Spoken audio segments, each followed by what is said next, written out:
Hey, what's up YouTube? Welcome back to Sacom's Garage. As you know, it's a new year. New year comes new problem. The problem we have with the IS300 behind me is it's got a check engine light code on. So let's dig into that and see what we got. Slide up there. And put the key in. You don't want to crank it on, just put it on the on position. Alright.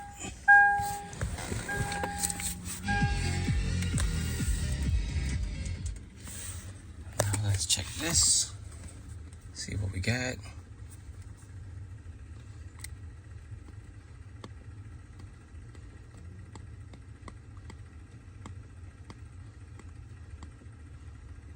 We have a P0051 heated oxygen sensor, bank 2 sensor 1, which I know where that is.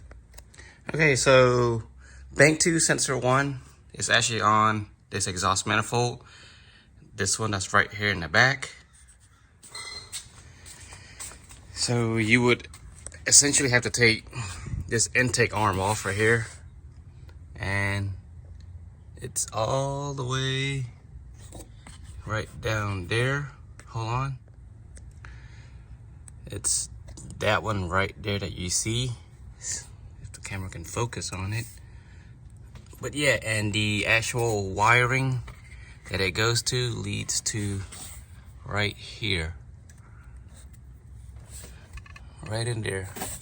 You just have to go ahead and unplug that first. Makes it a lot easier. But first, let's go ahead and remove this box right here. So tools you'll need is a O2 sensor tool, 7/8 22mm socket. I have two different kinds.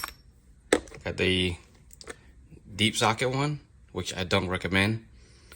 I mean, it should work too, but I kind of like the shorter version better because the wire, it's got an open cut. You just slip the wire right through here and you don't have to worry about the wire being tangled up in here and bent and all that stuff.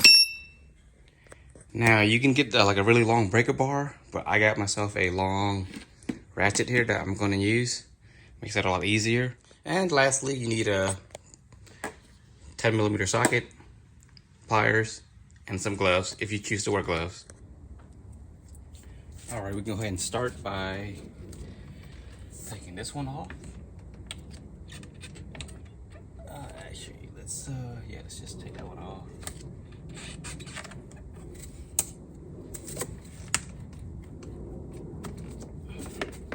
Then your 10mm, you can take that clamp off.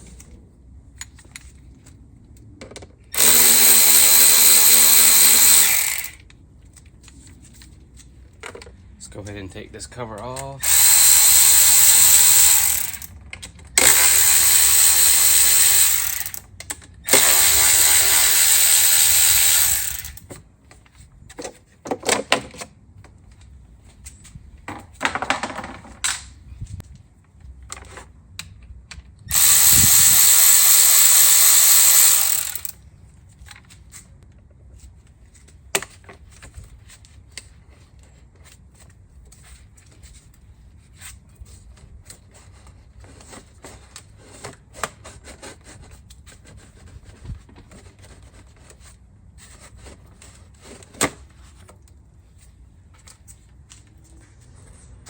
So the initial goal is to try to get that out. If you can see, I'm pointing right to it.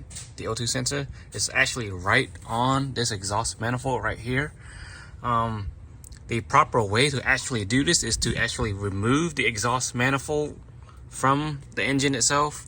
There's actually two bolts down there that's holding on to the mid pipe, and then probably like 1, 2, 3, 4, 5, 10 bolts up here, around here.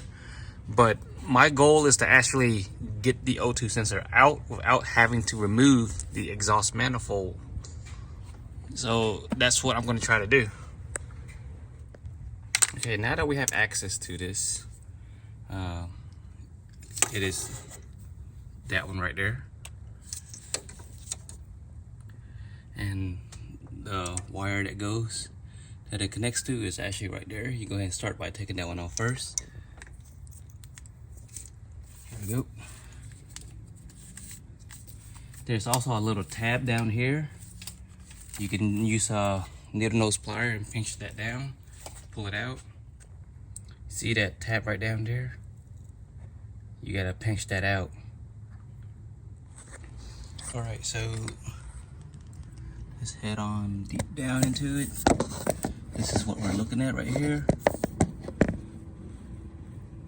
Yeah, that's not in a good spot. Okay.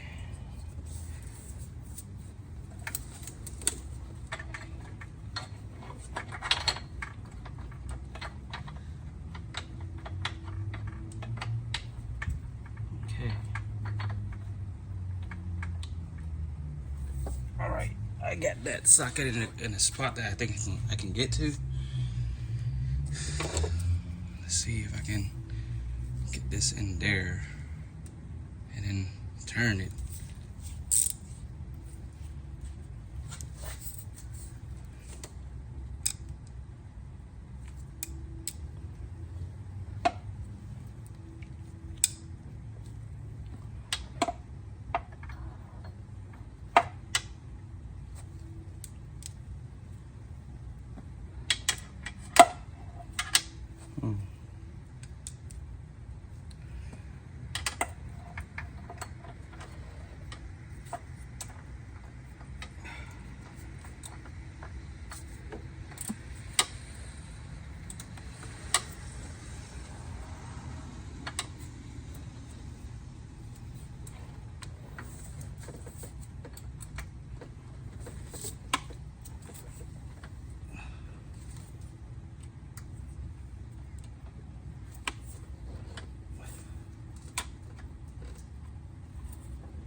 Okay. Whew. So I'm going to go ahead and remove the battery. I actually kind of need some room and leverage right here in this area. I'll remove the battery, see if it actually does anything to help me out.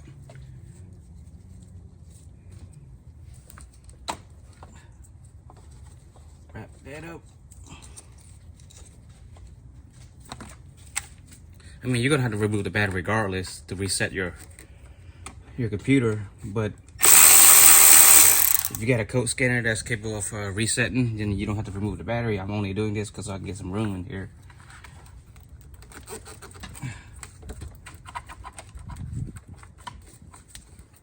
That's really tight in there. And it's kind of corroded too.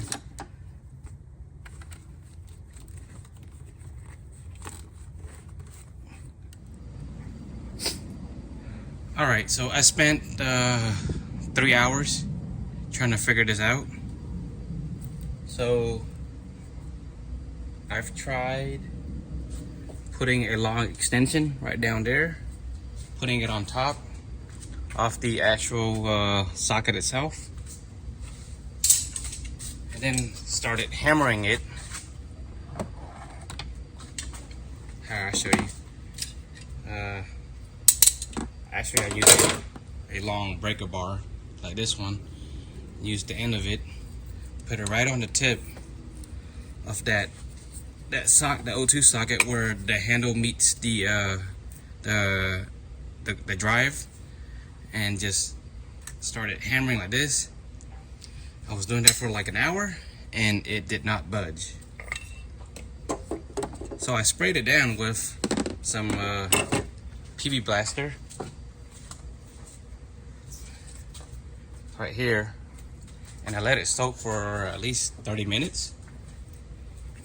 So it's soaking for 30 minutes, and now I put my long ratchet back on, and finally it moves.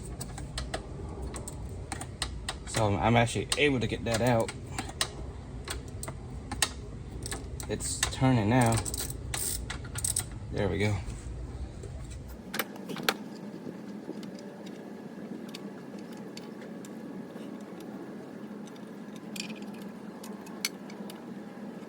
Okay, all right, here we go.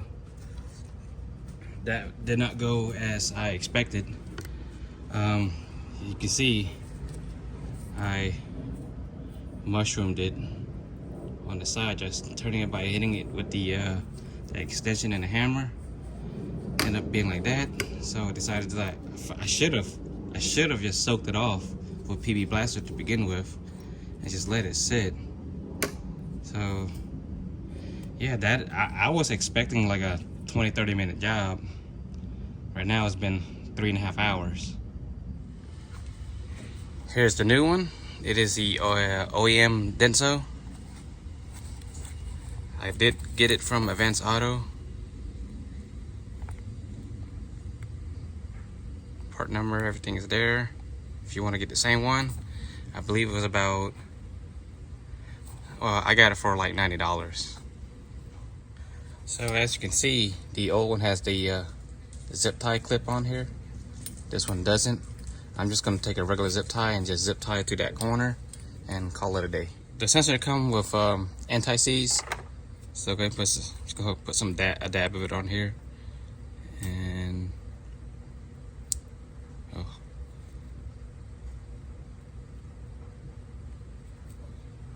around it, go around it.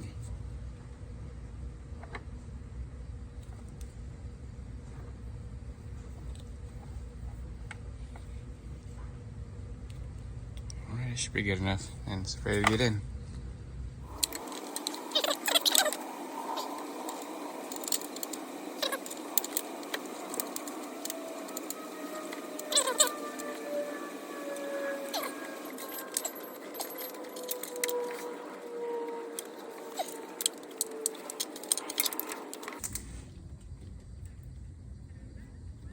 Okay. Well, I try my best to go ahead and tighten it. It's supposed to get torqued to 33 foot-pounds, but I don't think I can get a torque wrench in there, so I'm just gonna snug it up.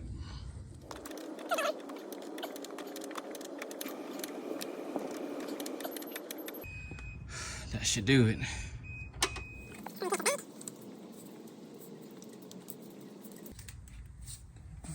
All that's connected.